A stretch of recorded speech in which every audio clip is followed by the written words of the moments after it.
Sugar کا وظیفہ سورۃ الحدید اور سورۃ طارق ایک ایک مرتبہ پڑھیں۔ سورۃ بنی اسرائیل پارہ نمبر 15 آیت نمبر 81 اور 82۔ وقل ربی ادخلنی سے یہ آیت شروع ہوگی، الا خسارہ تک آپ نے یہ پڑھنی ہے۔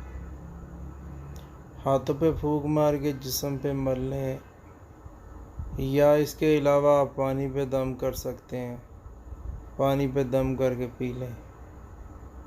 اور اسی طرح کسی مریض کو مگر مسئلہ ہے تو اس کو دم کر دیں یہی پڑھ کے۔ اللہ تبارک و تعالی اگر اس کی شوگر زیادہ ہوتی ہے تو نارمل ہو جائے گی جتنی انسان کو ضرورت ہوتی ہے۔ سورۃ حدید، حدید کا معنی ہوتا ہے لوہا۔ بہت ہی پیاری اور بڑی با اثر سورت ہے یہ، آپ لازمی اس کو ایک مرتبہ پڑھیں۔ اور سورۃ طارق یہ بھی بہت کمال کی سورت ہے، تو اس کو بھی پڑھیں۔ اور اتنی بڑی صورتیں نہیں ہیں یہ، آپ آسانی سے پڑھ سکتے ہیں۔ اور دوسری بات یہ ہے کہ اللہ فرماتے ہیں وَنُنَزِّلُ مِنَ الْقُرْآنِ مَا هُوَ شِفَاءٌ، ہم نے قرآن مجید کو شفا بنایا ہے۔ تو کچھ لوگ مجھ سے یہ سوالات کرتے ہیں کہ جی اس کا حوالہ ہمیں دیجئے، یہ کہاں آتی ہے، یہ آپ نے جو وظیفہ بیان کیا ہے یہ کون سی کتاب میں ہے، کون سی حدیث میں؟ اور بھائی یہ قرآن ہے، اللہ فرماتے ہیں ہم نے قرآن مجید کو شفا بنایا۔ قرآن کو جہاں سے بھی پڑھو اب وہ شفا ہے، جس نیت سے بھی پڑھو گے وہ اثر کرے گا۔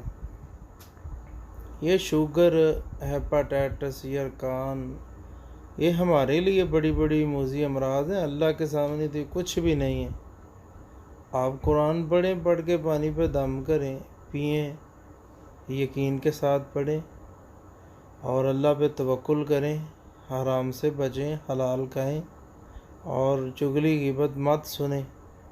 اور اسی طرح کسی کا حق نہ حق مال مت کھائیں، یتیم کا مال نہ کھائیں، بلکہ حلال روزی کھائیں، نماز کی پابندی کریں۔ پھر اس کا رزلٹ دیکھیں آپ، اتنا شاندار رزلٹ آئے گا۔ چلو آپ علاج کے دورانیہ میوزک بند کر دیں، گانا بند کر دیں، گھر کے اندر کچھ پابندی تو کریں نا، کر کے پھر یہ دم کریں، پھر اس کا رزلٹ دیکھیں۔ اللہ پاک کیسی تاثیر اس قرآن کے اندر رکھی ہے، اللہ رب العالمین نے۔